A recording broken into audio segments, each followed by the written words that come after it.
क्या हो अगर मैं कहूं कि अमीर बनना किस्मत का खेल नहीं बल्कि एक साइंस है। जी हां, एक ऐसा साइंस जिसे कोई भी सीख सकता है और अपनी तकदीर अपने हाथों से लिख सकता है। आज हम इसी रहस्य से पर्दा उठाने वाले हैं।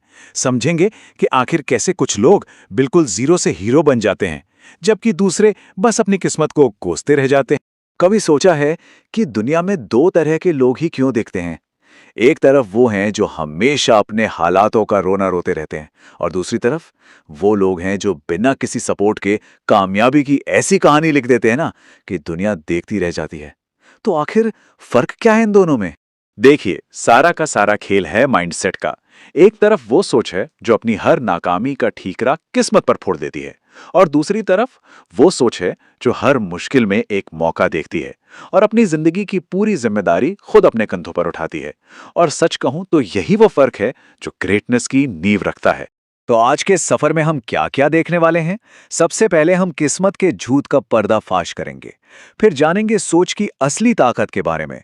उसके बाद कामयाबी के औजारों को समझेंगे। फिर अमीर बनने के पीछे का विज्ञान क्या है वो देखेंगे। और आखिर में सीखेंगे कि अपनी किस्मत खुद कैसे लिखें। चलिए शुरू करते हैं। तो चलिए शुरुआत करते हैं सबसे बड़े धोखे से, किस्मत का झूठ।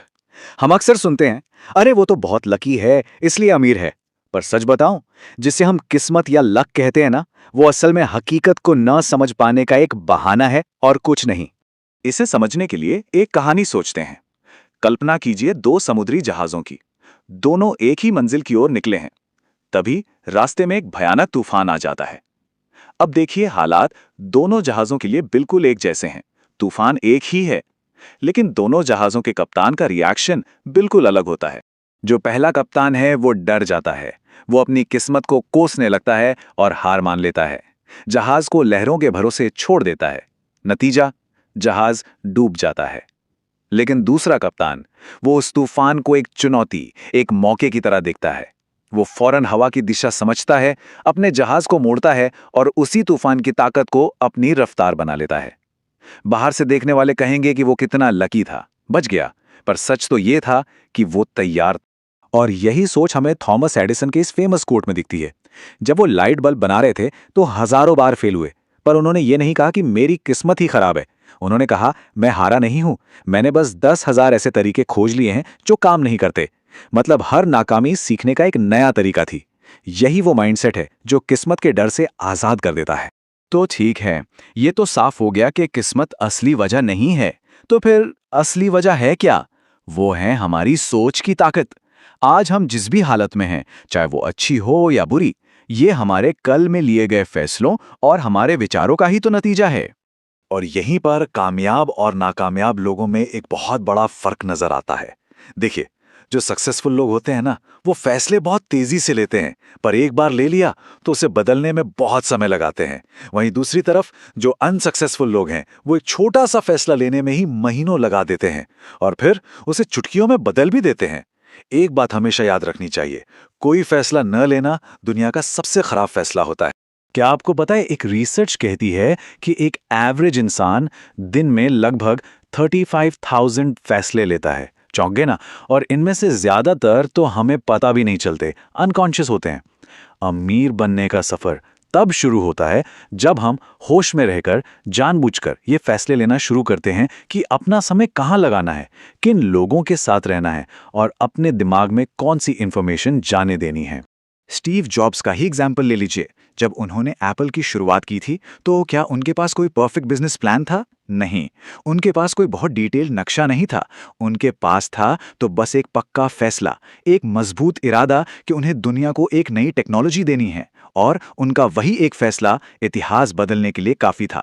याद रखिए, एक साफ पक्का फैसला एक अधूरे प्लान से कहीं ज्यादा पावरफुल होता। ठीक है, तो अब हमारे पास सही माइंडसेट तो आ गया, पर अब हमें किन औजारों की जरूरत पड़ेगी? कामयाबी के लिए दो सबसे जरूरी औजार हैं, हाई वैल्यू स्किल्स यानी ऊंचे दर्जे के हुनर, और मजबूत शक्तिशाली आदतें। चलिए इससे भी एक कहानी से समझते हैं। एक लकड़हारा था, बहुत मेहनती, दिन रात पेड़ काटता था। शुरू शुरू में तो वो बहुत सारी लकड़ियां काट लेता था, लेकिन धीरे धीरे ज्यादा मेहनत करने के बावजूद उसका काम कम होता गया।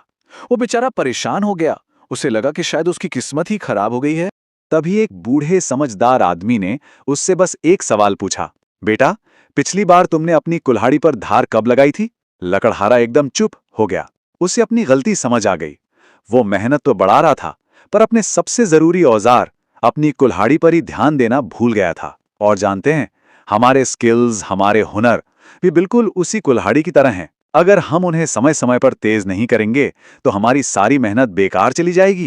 अच्छा, हुनर के बाद अब बात करते हैं आदतों की। हमारे दिमाग में ना एक तरह का ऑटो पायलट सिस्टम होता है। इसे कहते हैं द हैबिट लूप, यानी आदत का चक्र। और ये हमारे करीब 50% कामों को अपने आप बिना सोचे समझे चलाता है।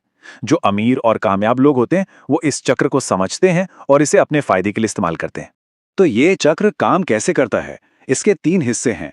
पहला क्यू यानी संकेत, दूसरा रूटीन यानी क्रिया, और तीसरा रिवॉर्ड यानी इनाम। मान लीजिए आप अपनी फाइनेंशियल नॉलेज बढ़ाना चाहते हैं, तो आप एक संकेत तय करते हैं, जैसे सुबह की चाय। ये आपका ट्रिगर हो गया। फिर आती है क्रिया, आप चाय पीते हुए 15 मिनट फाइनेंशियल न्यूज़ पढ़ेंगे। और आखिर में आता है इनाम, आपको ज्ञान मिलता है, एक सेटिस्फैक्शन की फीलिंग आती है। बस, कामयाब लोग जानबूझकर ऐसे ही अच्छे प्रोडक्टिव लूप अपनी जिंदगी में बनाते हैं। चलिए, अब हम उस पॉइंट पर आ गए हैं जहां हम पैसे के असली खेल को समझेंगे। अमीर बनने के पीछे का विज्ञान क्या है? देखिए, ये सिर्फ मेहनत का खेल नहीं है, ये है वैल्यू यानी मूल्य का खेल। जरा सोचिए, एक मजदूर दिन भर धूप में पसीना बहाकर कुछ 100 रुपए कमाता है। वहीं एक कंपनी का सीईओ एसी वाले कमरे में बैठकर लाखों कमाता है। ऐसा क्यों? फर्क क्या है? फर्क यह है कि मजदूर अपना समय बेच रहा है, 1 घंटे के बदले 1 घंटे का पैसा, जबकि सीईओ एक ऐसा सोल्यूशन दे रहा है जो हजारों लाखों लोगों की कोई बड़ी समस्या हल कर रहा है। सीधी सी बात है, पैसा हमेशा उस जगह जाता है जहां वैल्यू ज्यादा होती है। अमीर लोग अपने समय को पैसे से नहीं तौलते, वो एक बार मेहनत करते हैं और एक ऐसा सिस्टम खड़ा कर देते हैं जो उन्हें बार बार सोते हुए भी पैसा कमा कर देता रहे। वो अपनी स्किल्स से अपनी कीमत बढ़ाते हैं ताकि वो ऐसा कुछ बना सकें जो दूसरों की जिंदगी को बेहतर या आसान बनाए। और अपनी वैल्यू बढ़ाने का एक और बहुत बड़ा सीक्रेट है आपकी संगत। कहते हैं ना, आप उन 5 लोगों का औसत होते हैं जिनके साथ आप सबसे ज्यादा समय बिताते हैं। अगर आसपास के लोग सिर्फ किस्मत और मुसीबतों का रोना रोते हैं तो सोच भी वैसी ही बन जाएगी। लेकिन अगर ऐसे लोगों के साथ रहते हैं जो हमेशा ग्रोथ, अपॉर्चुनिटी और वैल्यू बनाने की बात करते हैं, तो सोच भी अपने आप अमीर होने लगती है। तो अब हम आ गए हैं इस सफर के आखिरी पड़ाव पर। यहां हम अब तक की सारी बातों को एक साथ जोड़ेंगे। अब हम सीखेंगे कि खुद को लक प्रूफ कैसे बनाया जाए, मतलब एक ऐसी स्थिति जहां किस्मत चाहे अच्छी हो या बुरी, फर्क ही ना पड़े, जीत पक्की हो। इसके 3 आसान नियम हैं। पहला, सिर्फ उन चीजों पर फोकस कीजिए जिन्हें आप कंट्रोल कर सकते हैं। आपकी मेहनत, आपकी सोच, आपके काम। तूफान आएगा या नहीं, ये हमारे हाथ में नहीं है, लेकिन जहाज का स्टीयरिंग व्हील तो हमारे ही हाथ में है। दूसरा, हर हार को अपना टीचर बनाइए। नाकामी का मतलब खेल खत्म नहीं होता, इसका मतलब है कि एक नया तरीका पता चला है जो काम नहीं करता। और तीसरा और सबसे जरूरी, बस चलते रहिए, कंसिस्टेंट रहिए। कामयाबी एक मैराथन है, 100 मीटर की दौड़ नहीं। जो अंत तक टिका रहता है, जीतता वही है। एक बात हमेशा याद रखिएगा, किस्मत सिर्फ एक बहाना है। एक बहाना जो वो लोग बनाते हैं जो जिम्मेदारी लेने से डरते हैं। लेकिन जो अपनी मेहनत पर, अपने इरादों पर भरोसा करते हैं ना, वो अपनी किस्मत खुद लिखते हैं। अपनी जिंदगी की कहानी के लेखक कोई और नहीं, आप खुद हैं। तो अब सवाल ये नहीं है कि किस्मत में क्या लिखा है, सवाल ये है कि आप अपनी कलम उठाकर अपनी कहानी में क्या लिखने वाले हैं। आज वो कौन सा पहला छोटा सा कदम होगा जो इस कहानी को एक नई, एक बेहतर दिशा देने के लिए उठाया जाएगा।